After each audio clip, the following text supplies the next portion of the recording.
আগামী 10ই March brigade চলো। সর্বভারতীয় তৃণমূল কংগ্রেস সভানেত্রী মমতা বন্দ্যোপাধ্যায় ডাকে সাংসদ অভিষেক ব্যানার্জির অধিনায়কত্বে ব্রিগেডের জনগর্জন সভায় দলে দলে যোগ দিন। ব্রিগেড সভাকে সাফল্যমণ্ডিত করতে বুধবার কোচবিহার শহরের 7 নম্বর ওয়ার্ডে দেওয়াল লিখন কর্মসূচি অনুষ্ঠিত হয়। এই কর্মসূচিতে উপস্থিত ছিলেন কোচবিহারের প্রাক্তন সাংসদ তথা তৃণমূলের মুখপাত্র পার্থপ্রতিম রায়। আগামী 10ই জানুয়ারি জননেত্রী মমতা বন্দ্যোপাধ্যায় অভিষেক বন্দ্যোপাধ্যায়ের নেতৃত্বে ডাক দিয়েছেন ব্রিগেড চলো।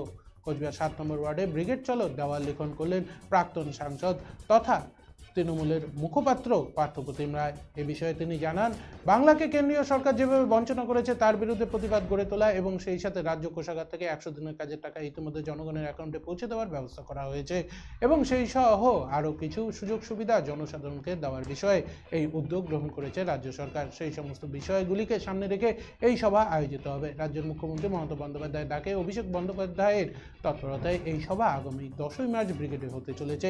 সেখানে দলে দলে মিছিলে কোচবিহার থেকে সাধারণ মানুষ অংশগ্রহণ করবে বলে জানান তিনি।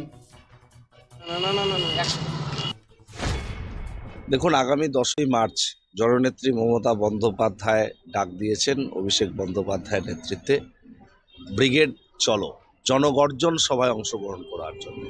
এই কেন্দ্রীয় সরকারের বঞ্চনার প্রতিবাদে যে তীব্র আন্দোলন এবং পরবর্তী সময়ে বাংলার মুখ্যমন্ত্রী মমতা বন্দ্যোপাধ্যায় সেই বঞ্চিত শ্রমিকদের অ্যাকাউন্টে রাজ্য কোষাগার থেকে 100 দিনের কাজের টাকা ঢুকিয়ে দিয়েছেন। আগামী দিনে আবাস যোজনার টাকা তিনি ঢোকাবেন এবং একই সঙ্গে যাবতীয় কেন্দ্রীয় সরকারের বঞ্চনার বিরুদ্ধে এবং মমতা বন্দ্যোপাধ্যায়ের এই যে নিজে উদ্যোগ নিয়ে সকলের পাশে দাঁড়ানো, তারই জন্যে এই জনগর্জন সভা ব্রিগেডে চলো।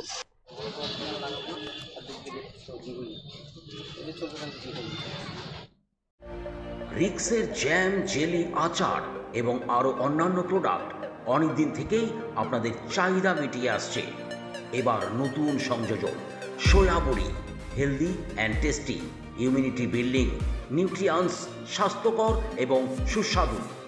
আমাদের ঠিকানা রিক্স পোদ্দার অ্যান্ড ফুড প্রোডাক্ট, চকচকা ইন্ডাস্ট্রিয়াল কমপ্লেক্স, কোচবিহার। যোগাযোগ 9933636287।